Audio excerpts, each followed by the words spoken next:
Happy Friday, guys. Today we got another couplet, this time 10 rounds for time. Hang power snatches and lateral burpees over the bar. So hang power snatches today, again, if you don't have a barbell, let's use that dumbbell. We can go either alternating 6 reps of those hang power snatches, so we're not going all the way down to the floor, just going to that hang position, just about that knee height there. If your dumbbell or your weight is really light, then you guys can double it up and go for 12 alternating hang power snatches as well. Once you've done that, we're gonna go into 6 lateral burpee over the bar. So if you don't have a bar, that's okay, jump over that dumbbell laterally, or if you have another object, jump over that in the lateral direction. And you're gonna be going for those 6 and 6, alternating for those 10 rounds. So this one's gonna be a little bit tough around the 5 and on range. Those first maybe 5 rounds are gonna feel okay and manageable, and then that 6th and 7th round are gonna start to kind of creep up on you. So you wanna pick a pace that is not too fast and not too slow. It's just at that threshold, kind of just barely nicking that threshold of your pace there. So maybe that means a minute per round, 50 seconds per round, 45 seconds per round. A good way to almost do this is almost write your times down and try to stick to them as you go out through the workout. So write all your time slots. So 0 to 1, I'm gonna finish first round, 1 to 2, I'm gonna finish the next round. That means you'll finish within 10 minutes this workout. Again, it's up to you how painful you wanna make this one. Again, the faster you go, it's gonna hurt more, especially those burpees are gonna get you gassed in this one. And obviously for this, 6 and 6, unbroken every single time. If needed, maybe once, drop it for the hang power snatches. But that should be only 1 round. Maybe you just need to tie your shoe or something. But keep it unbroken every single time, guys. 10 rounds for time. Once you're done, we're gonna cool down with a bottom of foot fascia release. I really like doing this kind of stretch and release after a workout that's really intense, especially with burpees. I find the bottom of my feet get a little bit tight. So we're gonna spend about 2 minutes per side here. Grab a lacrosse ball or anything that can roll nicely on the bottom of your foot there.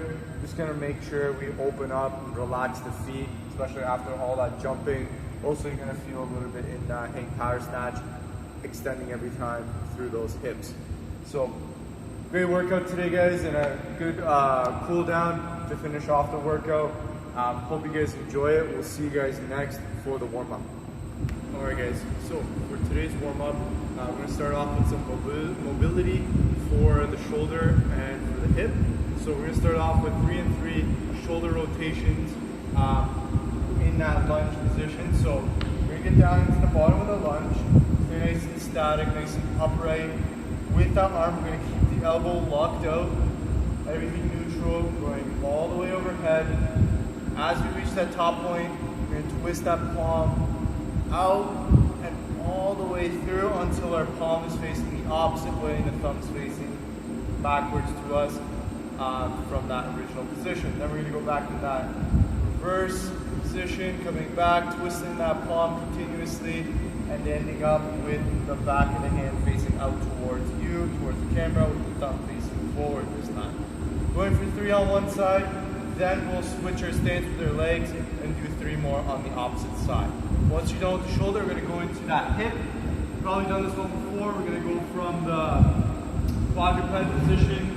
So we're on the floor here, guys. Make sure we're keeping everything nice and straight, and we're not twisting or flexing in our trunk or back. We're going to try and keep that nice and straight. So we're going to lift that knee up. We're going to draw a big circle all the way around. Notice when I come back here, I'm not going to arch my back. I'm going to keep it tight and just focus on moving that hip joint as I keep that back nice and controlled as best as I can. We're going to go for 3 in one way, 3 in the opposite way, then switch legs and do the same thing on the opposite side. After that, guys, we're going into 2 sets for the warm-up of hollow body marches. So 20 hollow body marches, guys, are coming down to the floor. Hollow body position here, so start from that pike position, tighten up the core, sit back, legs are off the ground, and from here, guys, we're going for 20 alternating same marches here, bring the knee as high as you can for 20 reps here. Really trying to pull with that hip flexor each time we do that knee tuck. Once we're done those 20 guys, we're gonna flip over into our inchworm.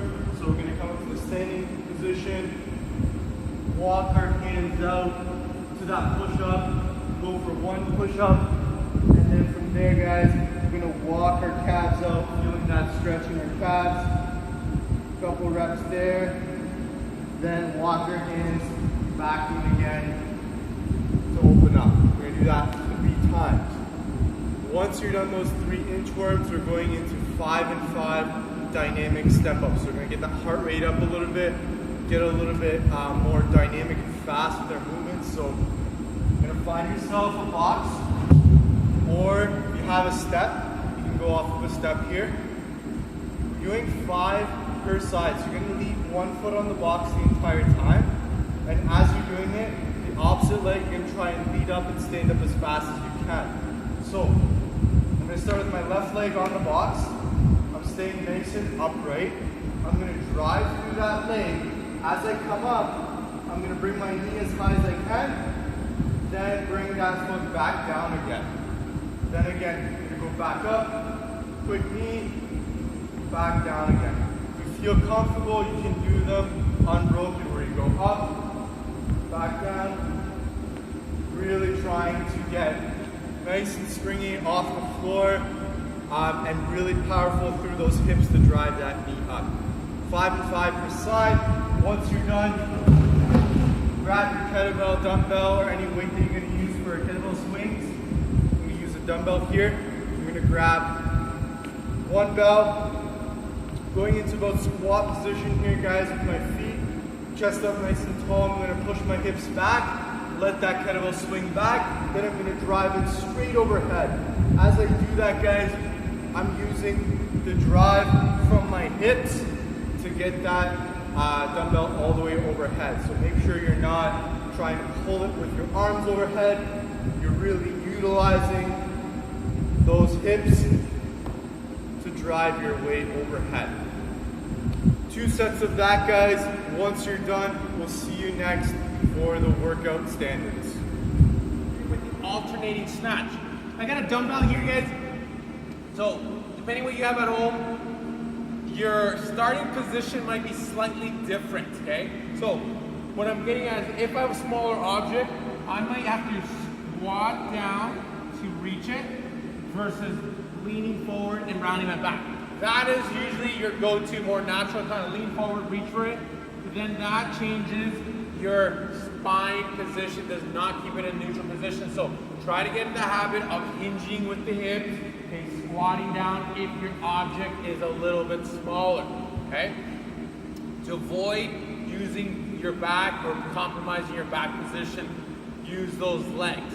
Just like any lift here that we would use with a barbell, you would deadlift it from the floor. From there, you guys are gonna drive your hips, heels into the floor.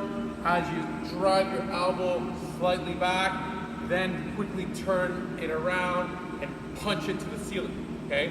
Avoid that 2-step because it's not a clean and press, it's a snatch, okay? So one fluid, continuous movement all the way For the lateral burpees over the object, guys, find any object that you feel comfortable jumping over laterally. So a lateral jump would be, for instance, jumping over top of that object horizontally.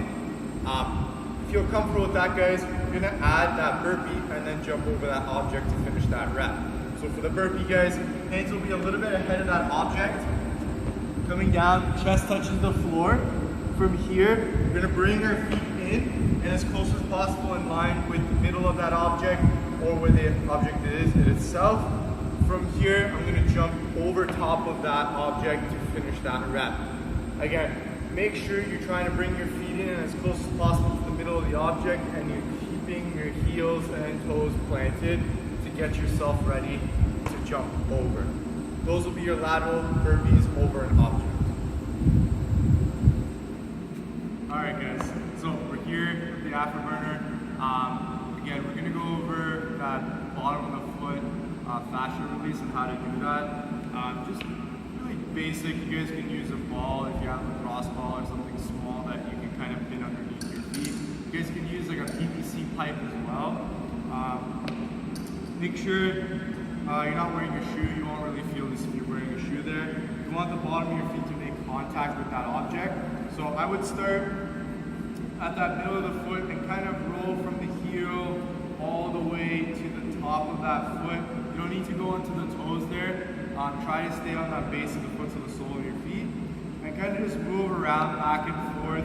Another option is kind of going side to side in the middle of your foot there. Play around with it. So those are kind of basic options. You can stand up and put a little bit more pressure as well.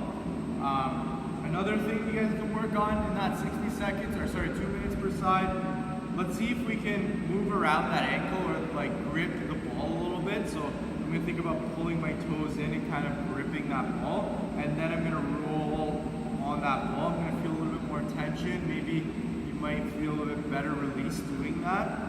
Try that out. Also, you can go the opposite way. So extend those toes as much as you can, go back and forth, same idea. Another thing you guys can try is kind of seeing if you can find a sticky point and then push that big toe down and then try to pull it up. And push it down, then pull it up. Make sure you're not moving all your toes when you're doing that. See if you can just focus on the toe itself. You can get that control while you're doing that release. So play around with it, guys. Lots of variations you can do. Have fun with it and use it as recovery today. We'll see you guys tomorrow for the next one.